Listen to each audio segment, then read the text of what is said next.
अरे तुला इतकी घाई कसली होती, तू इकडे आलास? मी येणारच होती ना. काय रे, कसली घाई होती की सरळ घरी आलास? अगं आता राखी बांधशील. अगं मला इंटरव्ह्यूला जायचं होतं एका. बोलो लेट नको व्हायला, म्हणून बोलो चल हिच्याच घरी जाऊया. बरं चल, हात पुढे कर.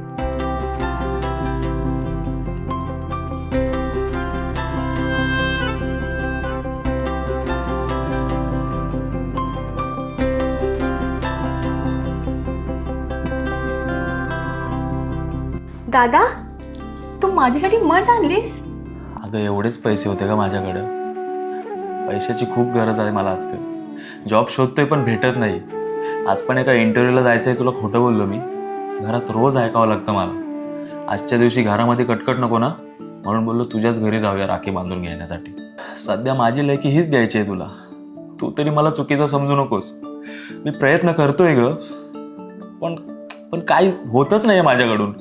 दादा, तू वेडा आहेस का? लहानपणी हीच मंच मला आभाळा एवढी वाटायची. जेव्हा जेव्हा तू शहरात जायचा तेव्हा तू हीच मंच घेऊन यायचास ना. पुरेशी आहे मला ही. सर्वात महत्वाचं काय माहितीये? आरती ही पैशाची नसते, मायेची आणि प्रेमाची असते. आणि माहिती आहे दादा मला, स्वतःच्या जीवापेक्षा खूप जपत आलायस तू मला. हात पुढे कर.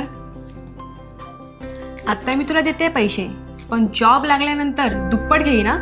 कसा सावरू, कसा सावरू, कसा सावरू सांगना. कसा सावरू, कसा सावरू, कसा सावरू सांगना.